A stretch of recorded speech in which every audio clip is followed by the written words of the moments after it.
Hello, and welcome to the Secrets of Happily Ever After podcast. I'm your host, Monica Tanner, and today's episode is going to be literally fire. Every once in a while, there's a topic that I absolutely know that I need to address on the podcast because it's something that comes up multiple times during the week with my coaching clients and the couples that I interact with. And when this happens, I just know that it's time to do a podcast episode on this topic. So, right now, I want to talk about how to create an uncompromising sex life. It's been a while since we've talked about sexuality on the podcast, and I am a very big proponent on not compromising in your marriage. It's a chapter in my book, and I'm teaching a class on it tomorrow, actually. So, Wednesday, July 16th at noon, I'm teaching a live class on how to stop compromising in your marriage in order to get more of what you want. If you want to join us for that class, go to www.monicatanner.com/stop compromising. On today's podcast episode, I specifically want to talk about compromising in your sex life because I feel like a lot of partners feel like they have to just settle, especially when they're a higher desire partner and it's hard to talk about the topic of sex with your lower desire partner. Most higher desire partners just feel like they have to settle. They feel like at a certain point in the marriage, they have to just stop trying and accept their fate. And this is where resentment builds and intimacy goes to die. I never want you to feel like you have to settle for anything in your marriage, whether it has to do with money, how you're raising the children, and especially your sex life. The beauty of marriage is that it's always changing and evolving. And the strongest marriages, couples keep taking each other on. They keep asking for what they want, and they keep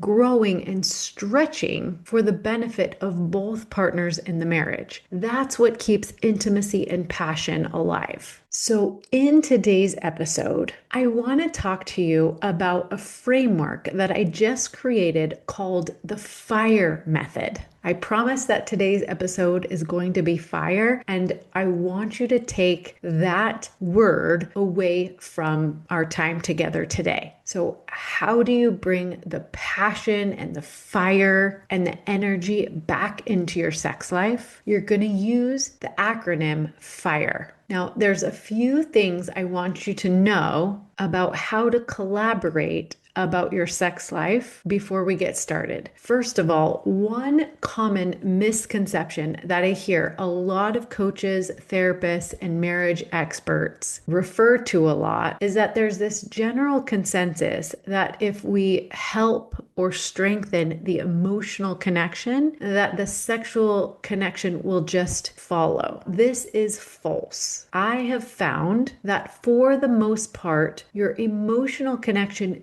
does help the sexual connection, and most of the time is required for a strong sexual connection. But just because you are connected emotionally does not necessarily mean that your sex life will follow. For example, there are lots of couples who are good friends, who parent the children together well, work as a team to co-create their life, but one or both partners is still dissatisfied with their sexual relationship. It does take some additional work, and there are different dynamics that govern your sexual relationship versus the other dynamics in your marriage. So while your emotional connection is really important, you still have to do some additional work on your sex life. And the reason for that is because there are so many factors that go into that sexual relationship. And that's one of the things that this FIRE acronym is going to address. So this FIRE method or acronym is a cheat code for how to reignite intimacy without compromising. Each letter in the word FIRE stands for a phrase that will help couples stop settling and start creating a sex life that feels deeply connected and satisfying. So let's get started. The first letter F stands for face your beliefs. Now, the reality is you can't change what you don't accept, understand, or are able to name. So the first step in changing your sexual dynamic in your relationship, both personally and with your partner, is to reflect on what you were taught about sex growing up. It's going to be really important to identify beliefs that are not necessarily serving you, such as myths like good girls don't enjoy sex, or men always want sex more than women do, or sex is a duty, like good women keep their husbands satisfied, right? That is actually a whole chapter in my book that is coming out really soon. So I want you to think about what you were taught growing up. Now, Emily Nagoski has a wonderful analogy about a garden. We all have a garden, and when we are young and growing up, we have no control over what's being planted in our garden. So the seeds that get placed in our garden are from our parents, our primary caregivers, our teachers, leaders, society. But as an adult, it becomes your responsibility to tend to that garden, which means you need to examine the things that are growing there and ask yourself, is this belief serving me in my marriage, or is it slowly sabotaging it? So think about what you were taught about your body, about your spouse's body, about what's acceptable. And I want you to really think about, is this strengthening our sexual relationship or sabotaging it? Journaling helps here. Meditation is good. Prayer is good. Really name those beliefs and give it some deep reflection and examination. So that's F, face your beliefs. Now, the second letter in FIRE is I. I stands for initiate honest conversations. Now, the truth about creating a sex life that works for both of you is that it will not happen by accident. You absolutely have to communicate about your wants, needs, desires, fantasies, all of the things. It can be tricky because all of these things are very vulnerable. So you're going to have to work together to create emotional safety around these types of conversations. You want to talk about your desires and fantasies. You want to talk about what's working in the bedroom, what's not working in the bedroom. What do you wish your sex life felt like, looked like? One thing I really want to emphasize here is this takes practice, and I want you to remember that emotional closeness supports sexual vulnerability. So if you feel emotionally close to your partner, you're probably going to be willing to share more vulnerably, but emotional connection does not automatically equal a satisfying sex life. There's more to it. So if this is not a conversation that you're used to regularly having with your partner, I want you to try this request. Go to your partner and say, I've been thinking about how we can make intimacy more exciting and meaningful. Would now be a good time to talk about it, or could we think of a good time? I like to suggest that couples pick a regular time to review and talk about these types of sexual topics. My favorite thing is to recommend Sex Talk Tuesdays. So every Tuesday, you're going to go for a walk or a drive, and you're just going to bring up the topic. How are we doing sexually? Do we like where this is going? What would we want to change? What are you liking or disliking about our experiences this week? How can we get better? What are you wrestling with this week? This is a really good place to start. All right. R might be my favorite. R stands for rewrite the rules together. Here's the thing about a married relationship, and no matter what your religion or spiritual beliefs are around this, the reality is that you as a married couple get to define what great sex looks like in your relationship. It's not up to your parents anymore. It's not up to your church leaders anymore. It's between you your partner, and a greater power. So that could be God, the universe,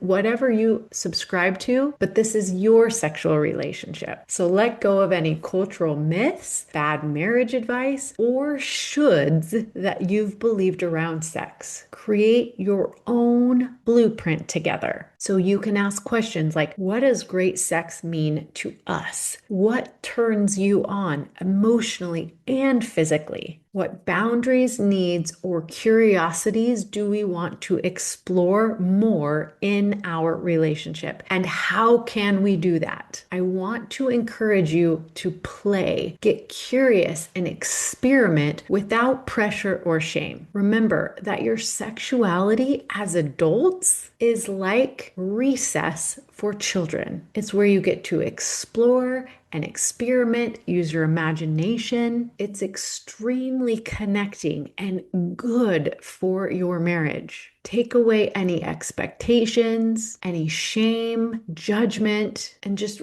really let yourselves explore, engage, and get excited together. This should be fun. Find ways to make it more enjoyable. And finally, the E in FIRE stands for engage consistently. Like I said, a fulfilling sex life is not a one-time conversation. It won't get fixed overnight. It's a constant practice, something that you talk about all the time because it's constantly changing through the different stages and seasons of your life and marriage. Your sex life is going to look different in the honeymoon phase, after you have young children. When you have older children, you've got to be definitely more creative. And then when your children start leaving the house and your body begins to age, there are challenges to work through in every single one of these stages. So keep showing up, keep talking about it. Make sure that it doesn't feel like an obligation, but something fun and exciting that you get to do together. There are all different ways and things that you can try, like scheduling sex. This works for some couples and doesn't for others. You can create rituals of affection and playfulness. Explore bridges to desire, which are ways to kind of warm up, whether that means getting some alone time, a warm bath, a walk together, watching a comedy special, laying in bed naked. There are so many ways to prepare your heart, mind, and body for a sexual experience. And remember that there are so many ways to express yourself sexually, and they're all just as important. So remember to do your Sex Talk Tuesdays and be honest about your progress, appreciate your partner and the efforts that they're making in this department, and stay open to each other. Here's the most important thing I want you to remember. You don't ever have to compromise when it comes to having a great sex life. You get to collaborate and co-create a sex life that lights both of you up. Remember, FIRE stands for facing your beliefs, initiating honest conversations, rewriting the rules together, and finally, engaging consistently. Now listen, if you would like help in this process, please do not hesitate to reach out. You can email me at moni@monicatanner.com or just go to monicatanner.com/call and set up a 30-minute complimentary relationship breakthrough with me. I would love to help you through this process. And I've also created a worksheet that includes a lot of the things we talked about in this episode and questions for you to ask yourself and work on with your partner. You can get that by going to monicatanner.com/fire. So I hope that this has been helpful to you. And remember that I'll be here same time, same place next week. And until then,